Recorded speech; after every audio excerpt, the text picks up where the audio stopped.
Hello my dear student, today I am starting in Indian economic development page number 9.5 ozone depletion.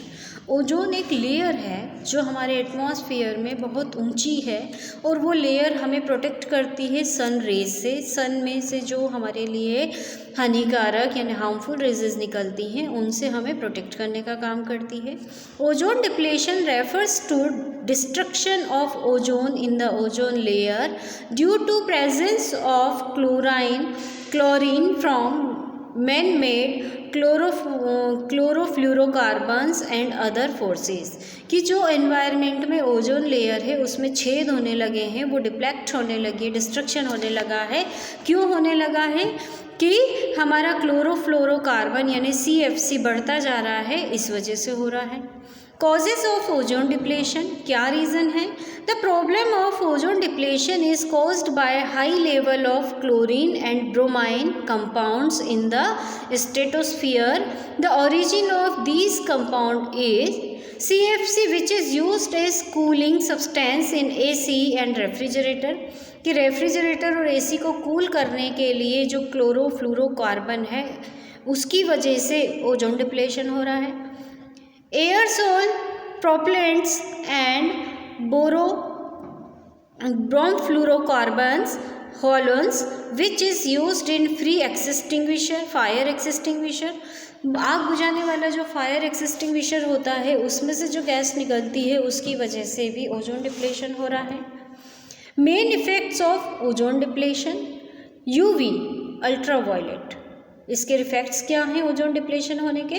UV radiation seems to be responsible for skin cancer in human being.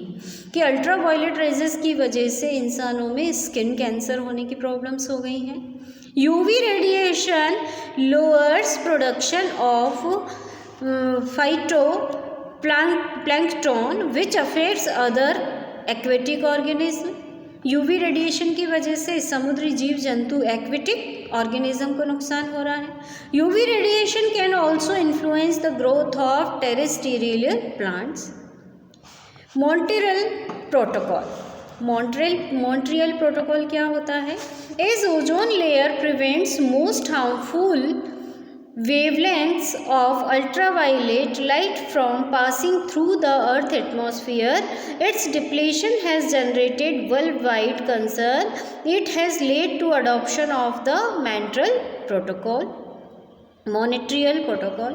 Montreal Protocol is a historical treaty designed by the member of United Nations to protect the ozone layer. Ozone layer को protect करने के लिए जो बनाया गया उसको कहते हैं Montreal protocol. Layer by phasing out CFC which is supposed to be main reason for ozone depletion. Under the Montreal Protocol, all the signing members agreed to freeze the consumption and population of CFC, production of CFC by the year 2030.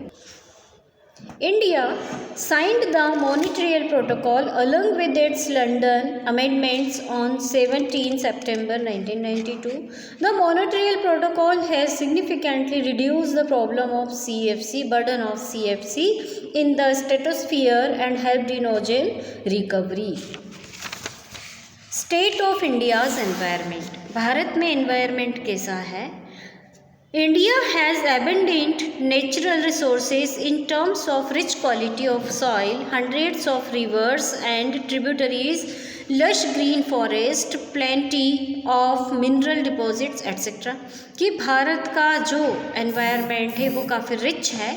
किस वजह से? कि यहाँ की soil अच्छी है, कई हजारों hundreds rivers हैं, उनकी tributaries हैं, लश ग्रीन फॉरेस्ट हैं, हरे भरे जंगल हैं और पानी भी हमारा भरपूर है, mineral deposits etcetera.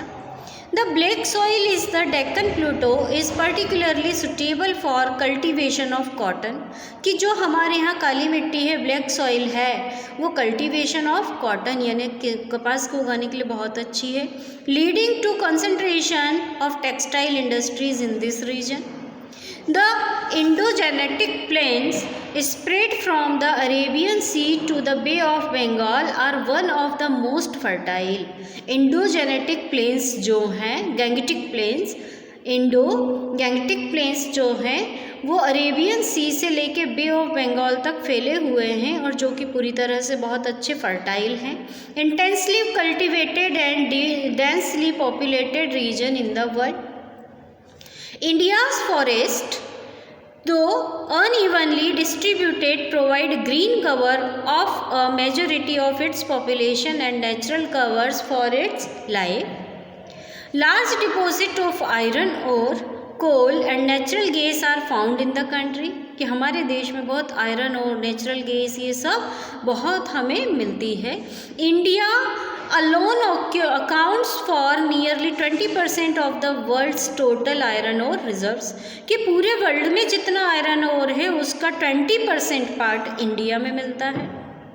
Bauxite, copper, chromite, diamonds, gold, lead, lignite, manganese, zinc, uranium etcetera are also available in different part of the country. India's environment problem pose a dichotomy. क्या है? Contrast between two things that are presented as being entirely different. Poverty is causing environmental degradation through cutting down of tree. Poverty यानी देश की गरीबी भी इसका एक effect है. ओवर ग्रेजिंग ऑफ एनिमल, जानवरों को ज़रूरत से ज़्यादा ओवर ग्रेजिंग करना, मतलब जानवर ज़्यादा से ज़्यादा अगर चरेंगे घास खा जाएंगे. पॉल्यूशन ऑफ वाटर रिसोर्सेस का पॉल्यूशन होना. एनक्रोचमेंट इनटू फॉरेस्ट लैंड, कि जो जंगल की ज़मीन है वहाँ अतिक्रमण बढ़ाना इसकी वजह से. Affluence in living standard is causing environmental degradation because with affluence where the demand for goods and services increases, higher demand necessitates the need for increase in production. For increasing the production, the demand for finite natural resources, it raises the pollution resulting from more vehicle and industries. Challenges to India's environment. Bharat के environment के सामने क्या challenges हैं?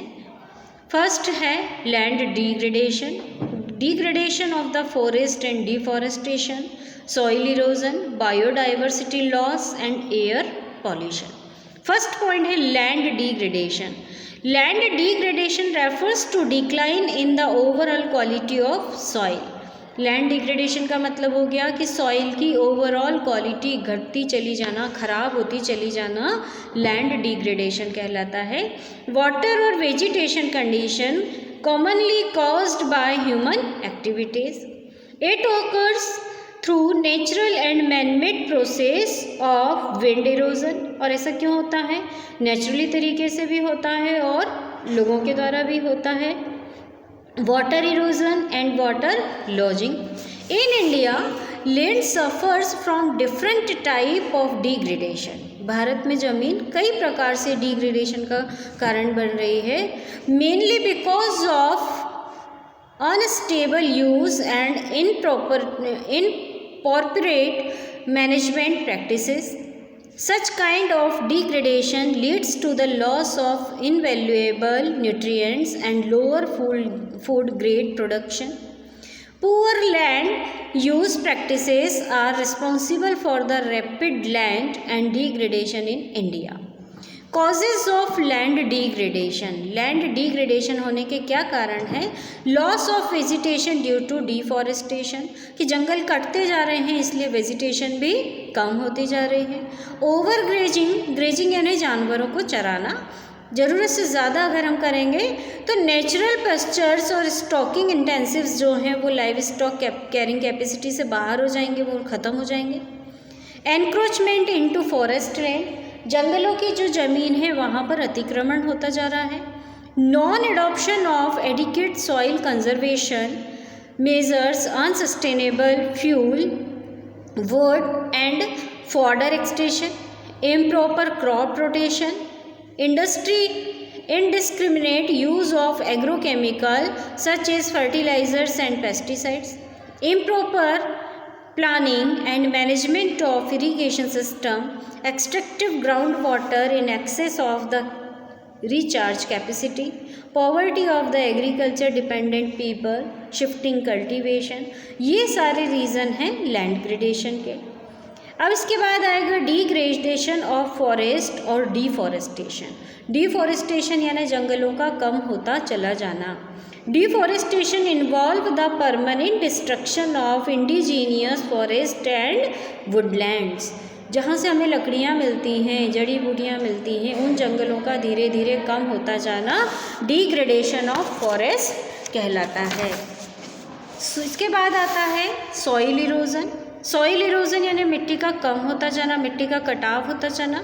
Soil erosion take place when the surface soil is washed away through excessive rain और floods, कि बहुत तेज़ बारिश होने के कारण या बाढ़ आने के कारण ज़मीन की जो ऊपरी लेयर है मिट्टी की वो बह जाती है, उसको हम कहते हैं soil erosion. Deforestation is one major reason for soil erosion, कि मिट्टी का जो कटाव हो रहा है वो सॉइल इरोजन के लिए भी बहुत नुकसानदायक है। As per the estimate, soil is being eroded at a rate of 5.3 billion tons a year. एक साल में 5.3 billion tons मिट्टी बह जाती है। The quantity of nutrients lost due to erosion each ranges from 5.8 to 8.4 million tons. In my next video, I will teach you remaining chapter.